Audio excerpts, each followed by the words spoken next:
A man stood upon a railroad bridge in northern Alabama, looking down into the swift water 20 feet below. The man's hands were behind his back, the wrists bound with a cord. A rope closely encircled his neck. It was attached to a stout cross-timber above his head, and the slack fell to the level of his knees.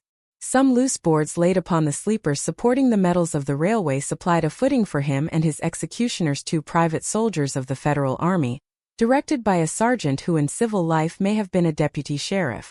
At a short remove upon the same temporary platform was an officer in the uniform of his rank, armed. He was a captain. A sentinel at each end of the bridge stood with his rifle in the position known as support, that is to say, vertical in front of the left shoulder, the hammer resting on the forearm thrown straight across the chest, a formal and unnatural position, enforcing an erect carriage of the body. It did not appear to be the duty of these 2 men to know what was occurring at the center of the bridge. They merely blockaded the 2 ends of the foot planking that traversed it. Beyond one of the sentinels nobody was in sight. The railroad ran straight away into a forest for 100 yards. Then, curving, was lost to view. Doubtless there was an outpost farther along. The other bank of the stream was open ground, a gentle acclivity topped with a stockade of vertical tree trunks, loopholed for rifles, with a single embrasure through which protruded the muzzle of a brass cannon commanding the bridge.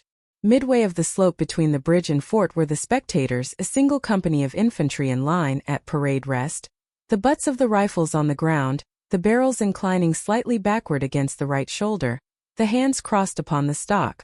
A lieutenant stood at the right of the line, the point of his sword upon the ground, his left hand resting upon his right. Excepting the group of 4 at the center of the bridge, not a man moved. The company faced the bridge, staring stonily motionless. The sentinels, facing the banks of the stream, might have been statues to adorn the bridge. The captain stood with folded arms, silent, observing the work of his subordinates, but making no sign. Death is a dignitary who, when he comes announced, is to be received with formal manifestations of respect, even by those most familiar with him. In the code of military etiquette, silence and fixity are forms of deference. The man who was engaged in being hanged was apparently about 35 years of age. He was a civilian, if one might judge from his habit, which was that of a planter. His features were good: a straight nose, firm mouth, broad forehead, from which his long dark hair was combed straight back, falling behind his ears to the collar of his well-fitting frock coat. He wore a mustache and pointed beard, but no whiskers. His eyes were large and dark gray, and had a kindly expression which one would hardly have expected in one whose neck was in the hemp. Evidently this was no vulgar assassin. The liberal military code makes provision for hanging many kinds of persons, and gentlemen are not excluded. The preparations being complete, the 2 private soldiers stepped aside and each drew away the plank upon which he had been standing. The sergeant turned to the captain, saluted and placed himself immediately behind that officer, who in turn moved apart 1 pace. These movements left the condemned man and the sergeant standing on the 2 ends of the same plank, which spanned 3 of the crossties of the bridge. The end upon which the civilian stood almost, but not quite, reached a 4th. This plank had been held in place by the weight of the captain. It was now held by that of the sergeant. At a signal from the former, the latter would step aside. The plank would tilt and the condemned man go down between 2 ties. The arrangement commended itself to his judgment as simple and effective. His face had not been covered nor his eyes bandaged. He looked a moment at his unsteadfast footing, then let his gaze wander to the swirling water of the stream racing madly beneath his feet. A piece of dancing driftwood caught his attention and his eyes followed it down the current. How slowly it appeared to move, what a sluggish stream! He closed his eyes in order to fix his last thoughts upon his wife and children. The water, touched to gold by the early sun, the brooding mists under the banks at some distance down the stream, the fort, the soldiers, the piece of driftall had distracted him. And now he became conscious of a new disturbance. Striking through the thought of his dear ones was a sound which he could neither ignore nor understand, a sharp, distinct metallic percussion like the stroke of a blacksmith's hammer upon the anvil. It had the same ringing quality. He wondered what it was, and whether immeasurably distant or nearby. It seemed both. Its recurrence was regular, but as slow as the tolling of a death knell. He awaited each stroke with impatience, and he knew not why apprehension. The intervals of silence grew progressively longer. The delays became maddening. With their greater in frequency, the sounds increased in strength and sharpness. They hurt his ear like the thrust of a knife. He feared he would shriek. What he heard was the ticking of his watch. He unclosed his eyes and saw again the water below him. If I could free my hands, he thought, I might throw off the noose and spring into the stream. By diving I could evade the bullets and, swimming vigorously, reach the bank, take to the woods and get away home. My home, thank God, is as yet outside their lines. My wife and little ones are still beyond the invaders' farthest advance. As these thoughts, which have here to be set down in words, were flashed into the doomed man's brain rather than evolved from it, the captain nodded to the sergeant. The sergeant stepped aside. Peyton Farquhar was a well-to-do planter, of an old and highly respected Alabama family. Being a slave owner and, like other slave owners, a politician, he was naturally an original secessionist and ardently devoted to the Southern cause. Circumstances of an imperious nature, which it is unnecessary to relate here, had prevented him from taking service with the gallant army that had fought the disastrous campaigns ending with the fall of Corinth, and he chafed under the inglorious restraint, longing for the release of his energies, the larger life of the soldier, the opportunity for distinction. That opportunity, he felt, would come as it comes to all in wartime. Meanwhile he did what he could. No service was too humble for him to perform in aid of the South, no adventure too perilous for him to undertake if consistent with the character of a civilian who was at heart a soldier, and who in good faith and without too much qualification assented to at least a part of the frankly villainous dictum that all is fair in love and war. One evening, while Farquhar and his wife were sitting on a rustic bench near the entrance to his grounds, a gray-clad soldier rode up to the gate and asked for a drink of water. Mrs. Farquhar was only too happy to serve him with her own white hands. While she was fetching the water, her husband approached the dusty horseman and inquired eagerly for news from the front. "The Yanks are repairing the railroads," said the man, "and are getting ready for another advance. They have reached the Owl Creek Bridge, put it in order and built a stockade on the north bank. The commandant has issued an order, which is posted everywhere, declaring that any civilian caught interfering with the railroad, its bridges, tunnels, or trains will be summarily hanged." "I saw the order." "How far is it to the Owl Creek Bridge?" Farquhar asked. "About 30 miles. Is there no force on this side the creek?" "Only a picket post half a mile out on the railroad, and a single sentinel at this end of the bridge. Suppose a man, a civilian and student of hanging, should elude the picket post and perhaps get the better of the sentinel," said Farquhar, smiling. "What could he accomplish?" The soldier reflected. "I was there a month ago," he replied. "I observed that the flood of last winter had lodged a great quantity of driftwood against the wooden pier at this end of the bridge. It is now dry and would burn like tow." The lady had now brought the water, which the soldier drank. He thanked her ceremoniously, bowed to her husband and rode away. An hour later, after nightfall, he repassed the plantation, going northward in the direction from which he had come. He was a Federal scout. As Peyton Farquhar fell straight downward through the bridge, he lost consciousness and was as one already dead. From this state he was awakened ages later, it seemed to him, by the pain of a sharp pressure upon his throat, followed by a sense of suffocation. Keen, poignant agony seemed to shoot from his neck downward through every fiber of his body and limbs. These pains appeared to flash along well-defined lines of ramification, and to beat with an inconceivably rapid periodicity. They seemed like streams of pulsating fire heating him to an intolerable temperature. As to his head, he was conscious of nothing but a feeling of fullness, of congestion. These sensations were unaccompanied by thought. The intellectual part of his nature was already effaced. He had power only to feel, and feeling was torment. He was conscious of motion. Encompassed in a luminous cloud, of which he was now merely the fiery heart, without material substance, he swung through unthinkable arcs of oscillation, like a vast pendulum. Then all at once, with terrible suddenness, the light about him shot upward with the noise of a loud splash. A frightful roaring was in his ears, and all was cold and dark. The power of thought was restored. He knew that the rope had broken and he had fallen into the stream. There was no additional strangulation. The noose about his neck was already suffocating him and kept the water from his lungs. To die of hanging at the bottom of a river. The idea seemed to him ludicrous.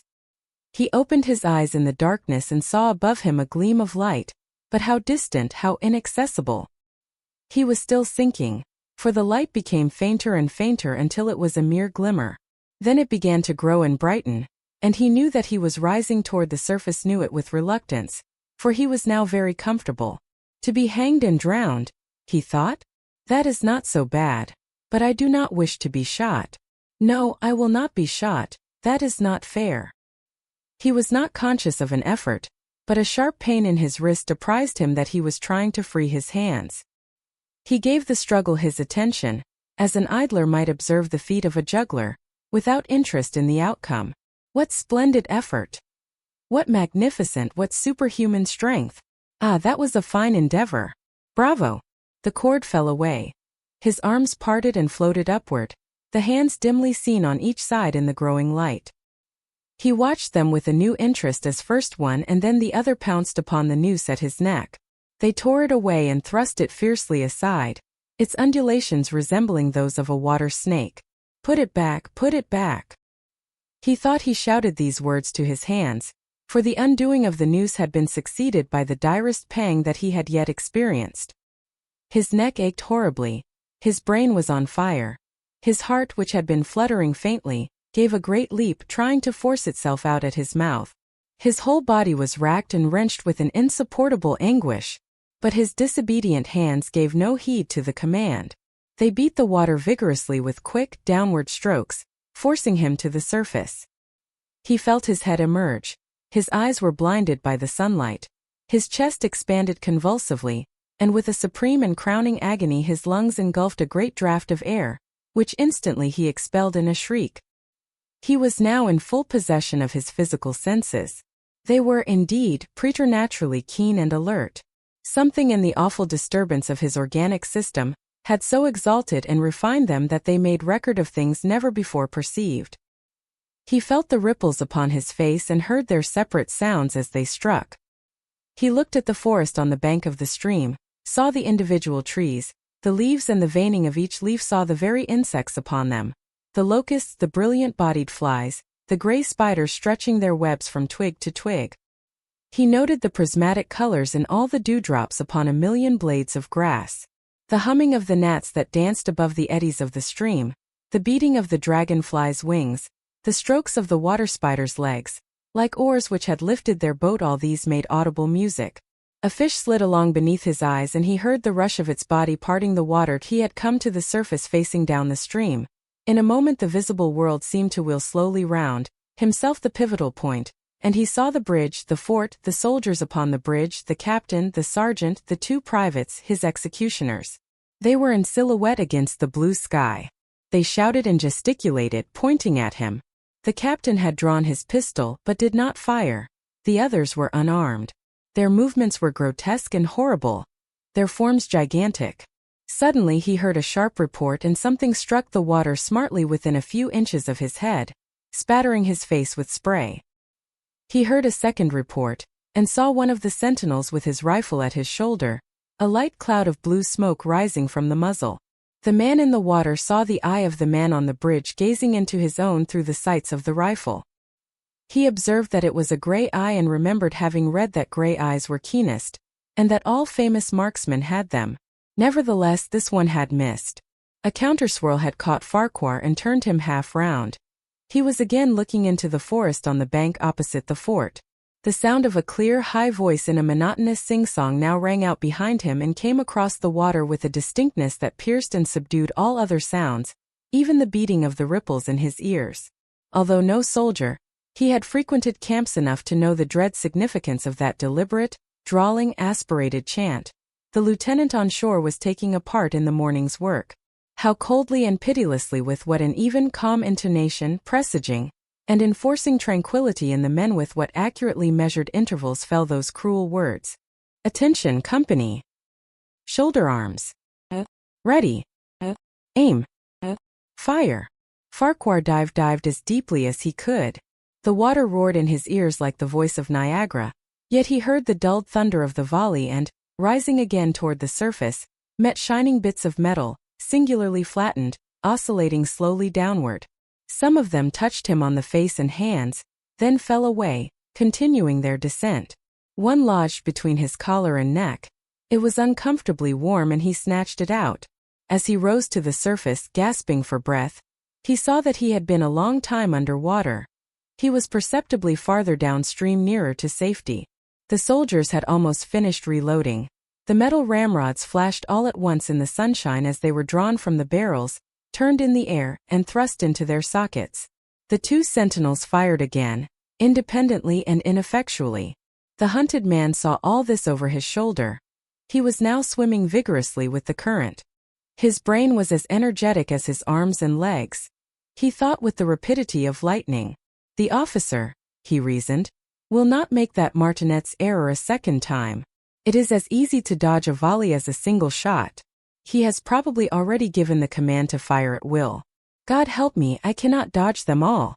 An appalling splash within 2 yards of him was followed by a loud, rushing sound diminuendo, which seemed to travel back through the air to the fort and died in an explosion which stirred the very river to its deeps. A rising sheet of water curved over him, fell down upon him, blinded him, strangled him. The cannon had taken a hand in the game. As he shook his head free from the commotion of the smitten water, he heard the deflected shot humming through the air ahead, and in an instant it was cracking and smashing the branches in the forest beyond. They will not do that again, he thought. The next time they will use a charge of grape. I must keep my eye upon the gun. The smoke will apprise me. The report arrives too late. It lags behind the missile. That is a good gun. Suddenly he felt himself whirled round and round, spinning like a top. The water, the banks, the forests, the now distant bridge, fort and men, all were commingled and blurred. Objects were represented by their colors only. Circular horizontal streaks of color, that was all he saw. He had been caught in a vortex and was being whirled on with a velocity of advance and gyration that made him giddy and sick. In a few moments he was flung upon the gravel at the foot of the left bank of the stream, the southern bank, and behind a projecting point which concealed him from his enemies. The sudden arrest of his motion, the abrasion of one of his hands on the gravel, restored him, and he wept with delight. He dug his fingers into the sand, threw it over himself in handfuls, and audibly blessed it. It looked like diamonds, rubies, emeralds. He could think of nothing beautiful which it did not resemble. The trees upon the bank were giant garden plants. He noted a definite order in their arrangement, inhaled the fragrance of their blooms. A strange, roseate light shone through the spaces among their trunks, and the wind made in their branches the music of Aeolian harps. He had no wish to perfect his escape, was content to remain in that enchanting spot until retaken. A whiz and rattle of grapeshot among the branches high above his head roused him from his dream. The baffled cannoneer had fired him a random farewell. He sprang to his feet, rushed up the sloping bank, and plunged into the forest. All that day he traveled, laying his course by the rounding sun. The forest seemed interminable. Nowhere did he discover a break in it, not even a woodman's road. He had not known that he lived in so wild a region. There was something uncanny in the revelation. By nightfall he was fatigued, footsore, famishing. The thought of his wife and children urged him on. At last he found a road which led him in what he knew to be the right direction. It was as wide and straight as a city street, yet it seemed untraveled. No fields bordered it, no dwelling anywhere. Not so much as the barking of a dog suggested human habitation. The black bodies of the trees formed a straight wall on both sides, terminating on the horizon in a point, like a diagram in a lesson in perspective. Overhead, as he looked up through this rift in the wood, shone great garden stars, looking unfamiliar and grouped in strange constellations. He was sure they were arranged in some order which had a secret and malign significance. The wood on either side was full of singular noises, among which once, twice, and again, he distinctly heard whispers in an unknown tongue. His neck was in pain, and lifting his hand to it found it horribly swollen. He knew that it had a circle of black where the rope had bruised it. His eyes felt congested. He could no longer close them. His tongue was swollen with thirst. He relieved its fever by thrusting it forward from between his teeth into the cold air. How softly the turf had carpeted the untraveled avenue. He could no longer feel the roadway beneath his feet. Doubtless, despite his suffering, he had fallen asleep while walking, for now he sees another scene. Perhaps he has merely recovered from a delirium. He stands at the gate of his own home. All is as he left it. and all bright and beautiful in the morning sunshine. He must have traveled the entire night. As he pushes open the gate and passes up the wide white walk, he sees a flutter of female garments. His wife, looking fresh and cool and sweet, steps down from the veranda to meet him. At the bottom of the steps she stands waiting, with a smile of ineffable joy, an attitude of matchless grace and dignity. Ah, how beautiful she is! He springs forward with extended arms. As he is about to clasp her, he feels a stunning blow upon the back of the neck. A blinding white light blazes all about him with a sound like the shock of a cannon, then all is darkness and silence.